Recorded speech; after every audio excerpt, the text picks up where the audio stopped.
Newspaper editors sent not just their theatre critics to the premiere, but their music critics as well. This was clearly an event not to be missed. Just talking musicals with you. Hello, my name is Lesley Knight, and welcome to the third episode of our new season of Just Talking Musicals. In the last episode, we uncovered the mystery of why George Gershwin turned down a very lucrative offer from the Metropolitan Opera House and decided to premiere his new folk opera Porgy Bess in a Broadway theatre instead. We retraced his footsteps to Charleston and Folly Island, where he and his cousin, the artist Henry Botkin, and co-writers Dubose and Dorothy Hayward literally soaked up the atmosphere and daily rhythms of life in the South and set about recreating them on paper. Auditions for Porgy Bess was set for January 1935, although it seems Gershwin had probably found his Porgy a few weeks before. Olin Downs, the music critic at the New York Times, had heard a baritone called Todd Duncan singing the role of Alfio in an all-black production of the opera Cavalleria Rusticana at the Mecca Temple in New York, and suggested to Gershwin that he might just be worth meeting up with. A graduate of Columbia University, Todd Duncan was at this point in time head of music and a singing professor at Howard University in Washington, D.C., and apparently he wasn't a big fan of popular music, let alone anything with a jazz influence in it. But being polite and feeling unable to turn down an invitation to come and sing for George Gershwin in New York on the recommendation of a highly regarded music critic from the New York Times, Mr. Duncan duly arrived at Gershwin's apartment one Sunday, complete with his classical repertoire. After singing just 12 bars of an Italian aria, Gershwin stopped Duncan and asked him to sing again. But this time, stand across the room, away from the piano, and look straight into his eyes. He did this, and when he finished the second time, Gershwin quite simply said, "Will you be my Porgy?" On the 17th of December, Gershwin wrote in a letter to Hayward, "Here is an exciting piece of news. I heard about a man singer who teaches music in Washington and arranged to have him come and sing for me on Sunday several weeks ago. In my opinion, he is the closest thing to Lawrence Tibbett I have ever heard. He's about 6 feet tall and very well proportioned with a rich, booming voice." It was settled. Todd Duncan would be Gershwin's Porgy. And then, a 20-year-old student from the Juilliard School of Music wrote to Gershwin asking for an audition.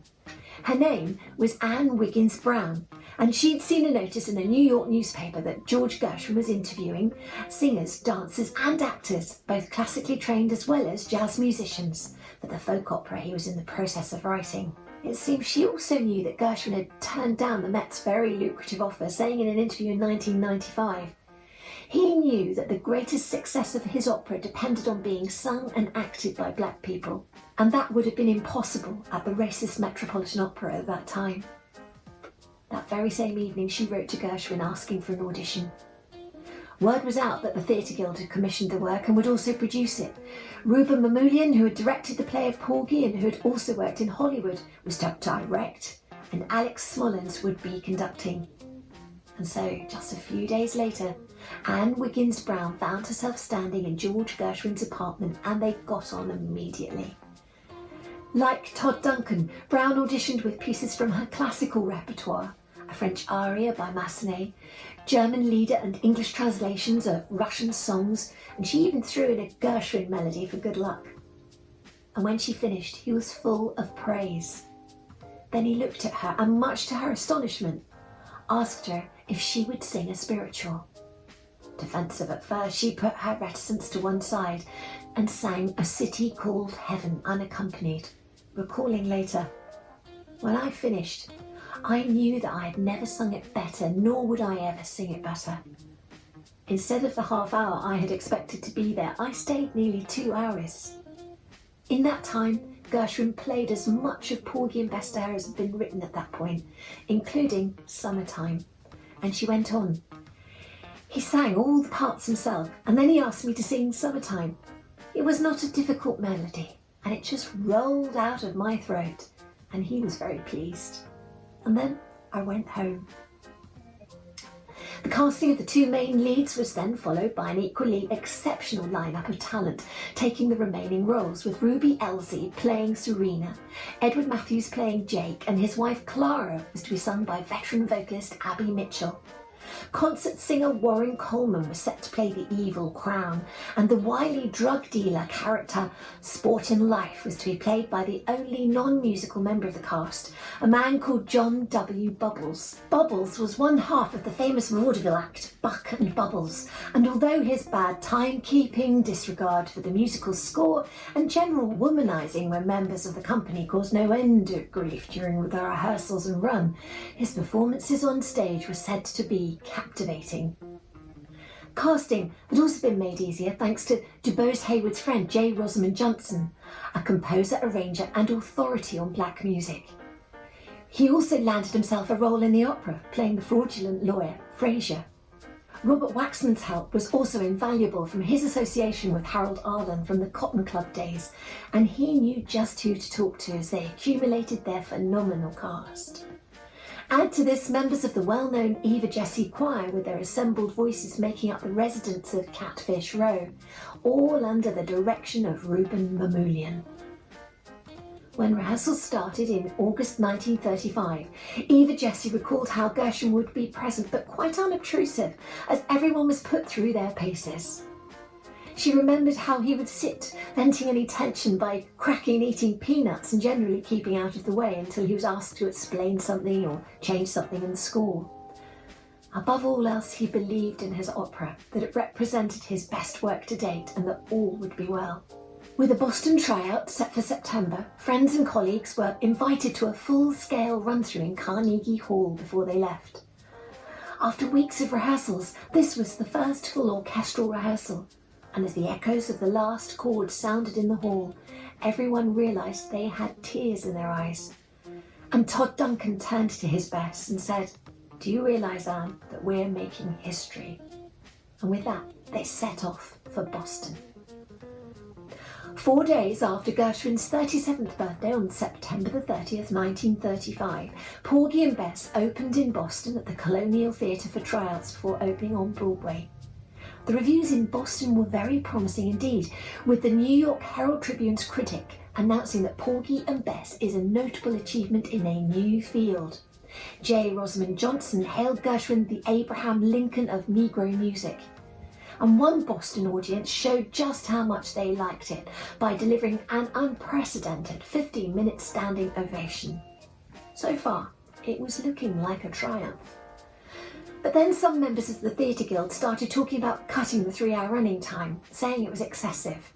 And so, with praise and applause still ringing in their ears, Gershwin, Reuben Mamoulian and assistant director Alexander Steinert started work on cutting the opera down, even going so far as taking out the wonderful 6 prayers scene. When they finally finished, the opera had been cut down by nearly a quarter. Just over 2 weeks after this new work by Gershwin had opened in Boston to the most promising reviews, the newly revised show with all its advanced publicity opened amongst great anticipations and excitement. Newspaper editors sent not just their theatre critics to the premiere, but their music critics as well. This was clearly an event not to be missed. In later years, Anne Wiggins Brown recalled the opening in Boston was spectacular. The response from the audience was tremendous, an ovation which some people had said lasted almost half an hour. Many people were in tears at the end. Only critics argued about the work's form, whether it was an opera or a musical or even a folk opera as Gershwin called it. When it opened in New York 10 days later, the reactions in the audience were, if possible, even stronger. But the critics were still arguing amongst themselves, which prompted Russian-born Reuben Mamoulian to exclaim, "My God, you Americans are nuts! Why don't you stop fighting over a name and just enjoy the masterpiece?" Right, coming up, we'll be following Porgy's progress from the Broadway stage via the Houston Grand Opera and one of the most prestigious opera houses in the UK, Leafy Glyndebourne in West Sussex. Thank you for joining us. I'm Lesley Ann Knight. Behind the camera is the wonder that is the show's producer and director, Katie Ridout. Hello. You can find Just Talking Musicals on Facebook. We're on Twitter under the name of @NightEndRidout. And we have a new website called, guess what? JustTalkingMusicals.com. And of course, if you haven't already, don't forget to press subscribe for each new episode alert so you can bag the best front row seats for each new show. See you here again very soon for another instalment of Just Talking Musicals.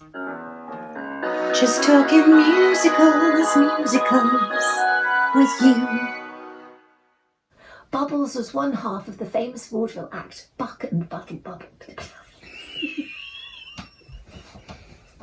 Bubbles was one half of the famous vaudeville act Buck and Bubble.